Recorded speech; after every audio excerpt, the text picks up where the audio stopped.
another episode of Open Source. And I am always delighted to welcome back both Rory Unsworth. Give us a kiss, Rory. Thank you. And Mark Simpson, give us a wave. Hey, morning, everybody. So we wanted to talk to you guys about an issue which, affects everyone effectively, whether it's, in your personal life or in the business world. And it is one around how do you build trust?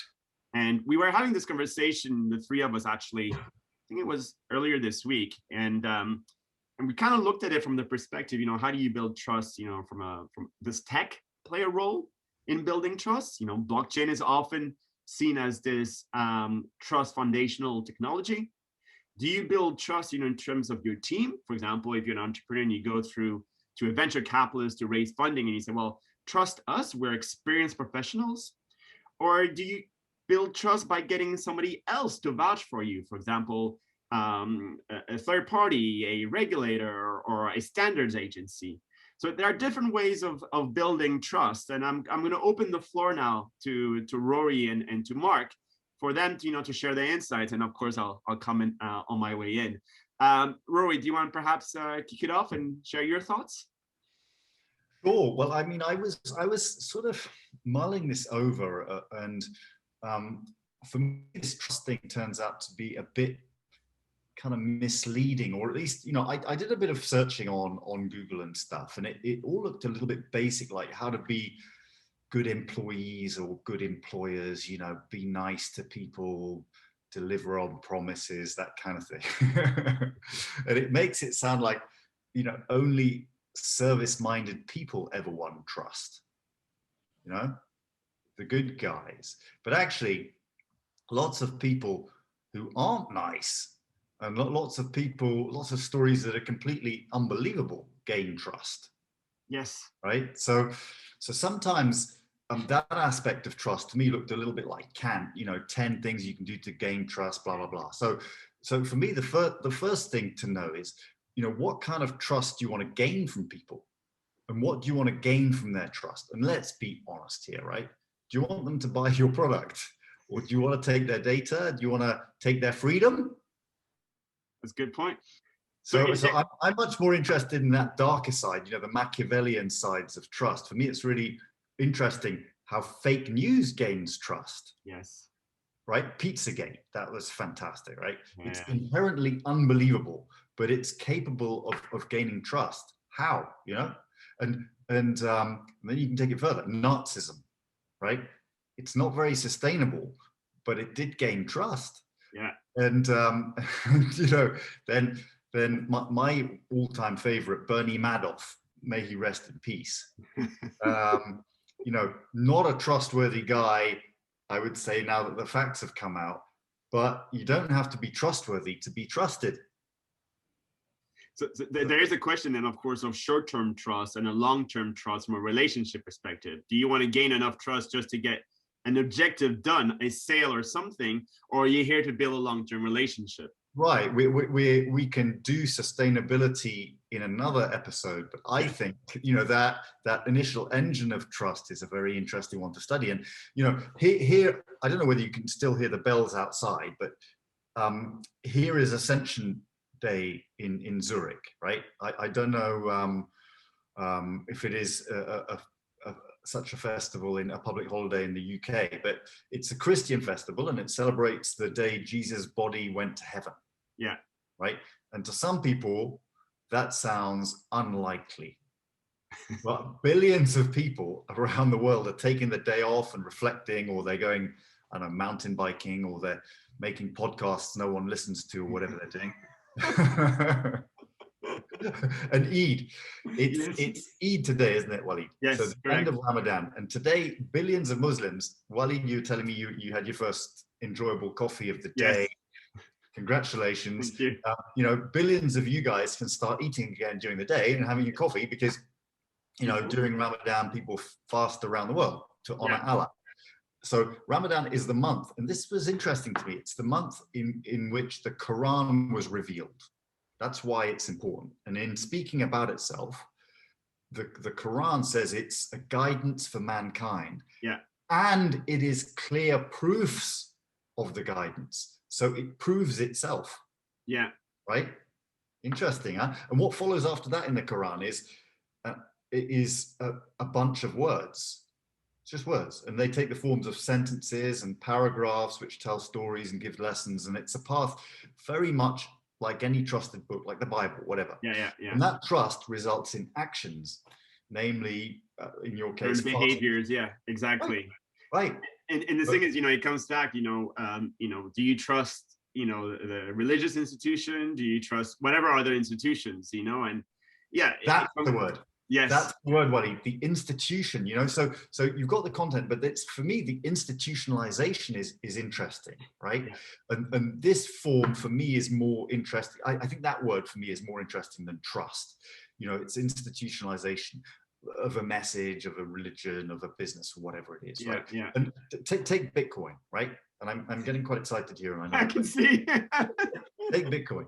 So to me, Bitcoin reminds me of that portal in 2001: A Space Odyssey.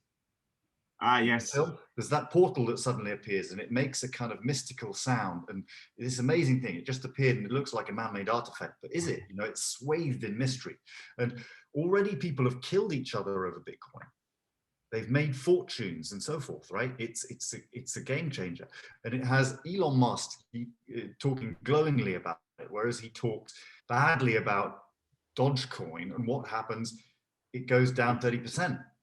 So what is the lesson there? People trust Elon Musk. He smokes dope. He's a nightmare for his compliance team, which, by the way, is probably that team that comes up with that cant around building trust. 10 ways you can do it, blah, blah, blah. Actually, what you need to build trust is wait for it. You need people that people trust to trust you. That's it, right? We were talking about that before. That's one of the items you proposed. So that's how you get institutionalization, and preferably to say it, to buy that product, to declare themselves Scientologists, whatever it is that you want people to have trust in. You can get them to trust you in honest ways or dishonest ways. Yeah. Think of the British Empire, I don't know, it's a callous colonial machine, right? It also did some good things along the way, but it's a callous colonial machine. It's a model for the process of institutionalization. It gained trust by making money for the British people, right? Individuals in the UK, propping up the government in the meantime. And in return, it was able to leverage the government's power and authority and claim some legitimacy, despite being blood-soaked and nasty, right? Now, don't get me wrong. I'm not saying I approve of what all these guys did. As I said, we're not talking about sustainability. And of course, I understand and share the righteous anger of people who suffered in these systems. I'm not against any religious system. And I'm not saying their belief systems are wrong. The jury is out on that, right? I'll probably know in 30 odd years. but if you want to learn about creative trust, don't just look at the good guys with believable stories. Look at history, look at the bad guys too. Look at the less likely stuff. So I also believe in some pretty unlikely stuff, right? But the question is why? So it's a bit of a rant. And how do I square it back with our show? I'd love to hear that go. Not easy, but let's take a couple of examples, right? So if you want funding as a startup, make sure it's from someone that people trust, because that in itself will be part of your story, right? Don't just follow the 10 steps approach and be a good guy or whatever, because you look like everyone else and you will get lost in the crowd. You'll be the sad and lonely kid on the playground. And it's even not very genuine, just to have borrowed ethics and kind of like a by rote, oh, I'm holding out on my promises because someone gave me a list on the internet that told me to. So if you want to sell a product, identify people that other people trust and convince them about you, first of all, and then about whatever you want them to support you with, I would say. And, it's not always black and white. As Hank Greenberg of AIG used to say, all I want in life is an unfair advantage, right? we can learn from the bad guys too. Indeed. So Mark, we touched upon religion, colonialism, and cryptocurrency. Tell us your take on trust. I think it was brilliant from Rory. So my first point on the stance is similar to Rory, that trust is something I view through the lens of neutrality on this. And what I mean by it is we often associate trust with being it's good or bad, right? So we're already back at out. When I think what we often really find happens with trust is it's about alignment. So what it is you know, and I agree with Rory about all the things of, yeah, by all means go and Google the 12 ways to gain trust and do all the other things. But fundamentally what we're saying is trust builds on top of an alignment of something. It's typically, is it an alignment around intent? Is it alignment around beliefs? Is it alignment around values? And those things, those subsurface structures often inform our behaviors, and we get to that. And then other things sit on the top of it. So I love Rory's examples of history. So 500 years ago, Machiavelli was having this debate about being loved or feared, thinking it's impossible to be both. But one of the things that really influence people from a behavioral point of view and an emotional point of view are the facets of warmth and the warmth and strength. Okay, so they're the things that help garner trust as well. So you've got to be viewed to be very competent, and that might be in what you do. So what is it you're going to provide? What is it that you're going to deliver as a solution? So what is it that's going to transform the industry or change things around that? And also competence in you as a team. So, you know, for example, do you have a superior business idea? That's an order qualifier check. Are you the team that can deliver it? We've often seen on, you know, shows like Shark Tank or Dragon's Den, the investors invest in the people rather than the idea because they believe in them. But then it's also around this warmth. Okay, and we actually make sub-second judgments on somebody's warmth. So if they're purely competent but we don't warm to them, then we actually resent them. Equally, if we find them really warm but we don't think they're competent, then we'll avoid them because we pity them and we don't really want to spend time with that. So those things are important. And it's the same way that you align whatever it is, your intent, your purpose, your values, your beliefs, what you're going to deliver as a product with the people that you want to bring with you. And back to Rory's point about, you know, do you need to select people that others trust? Well, if there's an alignment for that, that can be right, but you could go to one cohort or another. So some people, you know, exactly as Rory said with Elon Musk's comments around cryptos, that will influence the market. Some people will go the complete opposite of it because they're not aligned with his views, opinions, behaviors, approaches. Some people will be, some people won't. So I think part of it for me is being intentional about what your purpose, your values, what your beliefs are, and then being consistent in terms of the way that your behaviors align to that. Because if there isn't consistency, that's definitely a factor that will erode trust. Doesn't mean that you can't change. You know, in the world of startups, we love the word pivot, which says we learn from something, we're now going to do something else instead. But I do think, and underpinning it is having this trust in yourself. So it's your ability to calibrate. So your ability to notice when you're aligned with things and when you're not, and when there's new information. And then it's that trusting yourself in order to be able to navigate all of those things. And these are really foundational stuff.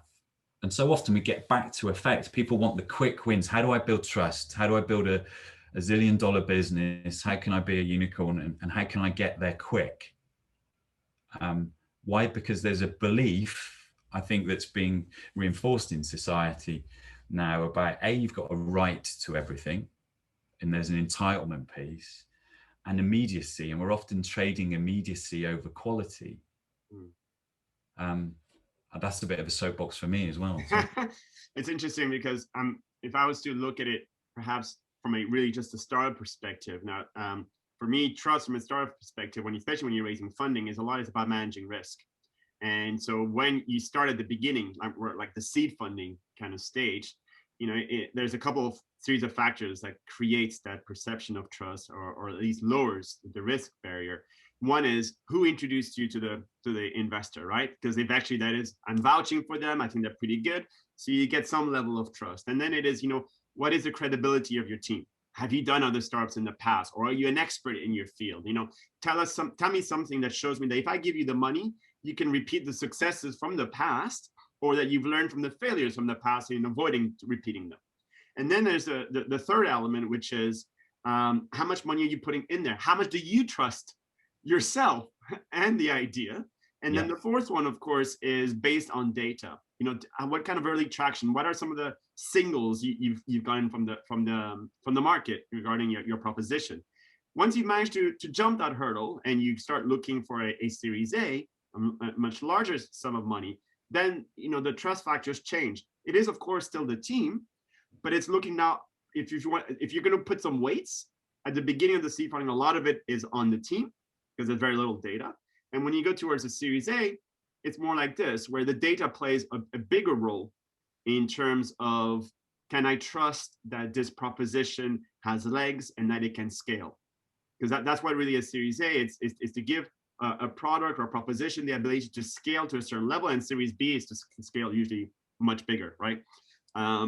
So the trust factors change, and what is perception of how you can de-risk it. And yeah, a lot of it at the beginning is perception, and then it's really just looking at the data and see how the team has been able to pivot if necessary, using their instincts, being able to interpret the data to say we need to adapt the product. But yeah, it's all very fascinating. All I'd say as well is, just my noticing at the moment is, I think early on when you're at seed and you're at formation, I think there's a high emotional content at that point. So back to who do I jump in with? So the other members of the team. Often at seed, you're funding from family and friends. Yeah. So that's got a high degree of personal trust and high degree of emotional content. And then when you build towards A, it's actually trusting in almost the mechanics, the team, and the ability to deliver. It's got a lower emotional content. Correct. Because the people making the decisions at that point are doing it on a more rational level. Yes, they've got to justify it to their colleagues, to their investors and other pieces. And don't get me wrong, there can still be fear and other pieces in there. But I think that the bases or components around trust can change as we move through that. Definitely. Now, how about you guys? What is your experience in terms of building trust? Do you have any secret sauce that you can share, with the entire community on how you build trust? We'd love to hear it. Or if you'd like to join us into a show and discuss any other topics, feel free to reach out to us. We'd love to have you on the show. But for now, we're going to wish you all a wonderful week, and we'll see you next time. Bye-bye, everybody. Take care. Cheers.